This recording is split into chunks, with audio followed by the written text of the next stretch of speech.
I wanted to do a 5,000 mile first impression slash review, I guess, of these Nitto Terra Grappler G3 tires. They're my first set of this specific tire. I ran the Falcon Wild Peak AT3s in the past, not on this truck, but I've had a few trucks with those tires, and some other people I know that had those tires, and all of us really liked them, and it seemed like they were popping up more and more. You'd see them in parking lots on lots of different rigs, and they were just a great value, just a real good bargain, I think. And I think more and more people realize that, and then it seems like Falcon jacked the price up, and then they switched to the AT4W. So I've never tried that tire, but those are more money, and I was looking to kind of find that next bargain, something that had a rugged looking sidewall I really like, and that was a name brand and a good value for the money. So that's what I was searching for on Tire Rack, and I looked a little on eBay and Amazon, and I ended up with these. I think that they really are a good price for what they are. I like that Nitto is a good name brand, and they're owned by Toyo, and I think they make good tires for the most part. Everything seems good, and a lot of reviews are good. So I took these off of the truck. The 20-inch wheels are what came factory on it, and these are actually just about brand new. These are the Goodyear Wrangler Trail Runners that would come on it, and these are in a 275 60 R20. They put 2 new tires on because they were wearing off. I think on the outsides and the front, it seems like a pretty common thing with these F-150s. So they put 2 new tires on it, and then the other 2 were roughly half tread. But going from these tires to the Nittos, I think that the Nittos rode just a touch stiffer, even with the 18-inch wheel. I would assume with the 18-inch wheel, smaller wheel, more tire, it should ride a little bit better. But I think these tires really are just so soft that the Nittos do ride just a touch stiffer. I think they're just a more rugged tire. They are still the SL load rating. They're the SL load rating 116T tire, and I was looking at the load range E and the SL rating, and I did research and trying to decide what I wanted to go with. This truck does have the max tow package. I came from a 1-ton dually before this, then I went to a 3/4 ton, and then down to this truck. And I wanted the max tow just because if I was getting a half-ton, I wanted it to be about the most capable half-ton I could get. So this, I think it will tow 13.8 it's rated for, and payload is somewhere in the 2,000s, maybe 2,500. I'd have to look again. But these tires are fine for that payload rating. They'll more than cover it. Each tire is good for, I wrote down here, I'm just looking, each tire is good for 2,756 pounds. So it's, you know, much more than the GVW of the truck. So I kind of was thinking about weight and fuel economy when I went with the SL rated tires. And I guess what I was doing with the truck, I wanted to get the most fuel economy out of it that I could. That's part of going with a half-ton, and you know, the EcoBoost and everything, trying to get the most out of that. And ride quality also, trying to get that ride that you want out of a half-ton.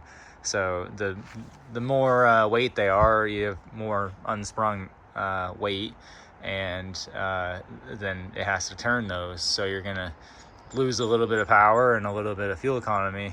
The power you probably won't notice, but you might see that fuel economy change, and the ride quality you might feel with the E-rated tires. So I haven't had E-rated tires on this truck, but like I said, even going to these tires, I could feel it's just a touch stiffer. Really not much, and it still does ride great, but just, you know, the first impressions when I was driving it home, hitting the first few bumps, I did think it was a touch stiffer. So there's that. I'm not super impressed with the fuel economy that I'm getting out of this truck. I'm running right around 15.8 average over the 6,000 miles I've had it, and I think that the reason being just I drive a little aggressively, so a lot of that is kind of torn between going to the dump and, you know, remote starting in the wintertime, and then when I'm not doing that, I'm running it down the highway at 80 plus, and I think that really just, both of those things eat into the fuel economy. Even with the 10 speed, I think it doesn't get great fuel economy when you're running 80 plus. So anyway, I'm assuming if you go to E-rated tires, you're just going to be into a little stiffer ride and even that much worse fuel economy. So that's why I went with the SL rating. The door jamb of the truck, the sticker says 35 psi, and I've been running 37 psi just because it looked a little bit squishy in the front, which I think is just fine, but that's a 37 in right now. It made me feel better to put a little bit more in. It seemed like a very low pressure for a truck, even though it is a half ton. Like I said, I'm used to heavier duty trucks where you're running 80 pounds in the tires, or that 3/4 ton I had, I think it was 65 or something like that, but tires that are rated for 80 pounds. So anyway, these tires are the max pressure is 44 psi, so there's some wiggle room there. And these are the right down here, the size, and we can find it on the sidewall somewhere, wherever it is, the 275 70 R18, and like I said, the 116T. So these measure out to a 33.2, and these tires measure out to 33.1. So I did get a leveling kit for this truck, but haven't installed it yet, and there's all kinds of room in the back, but it is a little bit more snug in the front, but it doesn't rub. So I had them and I want to throw them on basically as soon as I could, as long as they went rubbed. So the only other thing I wanted to mention was a couple things. The tread depth. When you go with this tire, the SL rating, you get less tread depth than the E-rated tire. So with this same exact tire, you're getting 13.5 30 seconds on the SL, and you're getting 15.9 30 seconds on the load range E. So I'm not exactly sure why they are able to do that. I'm not sure if it's just these really aren't soft. Well, maybe the E-rated tires, they can get away with a deeper depth because they're even that much stiffer. I'm not sure. But even with that being said, these tires have a 70,000 mile tread wear warranty, and the E-rated tires have a 55,000 mile tread wear warranty. So I'm sure it's a compound thing or something on why they run less tread depth on the lighter duty tires. But with that said, that 70,000 mile tread wear warranty really is great.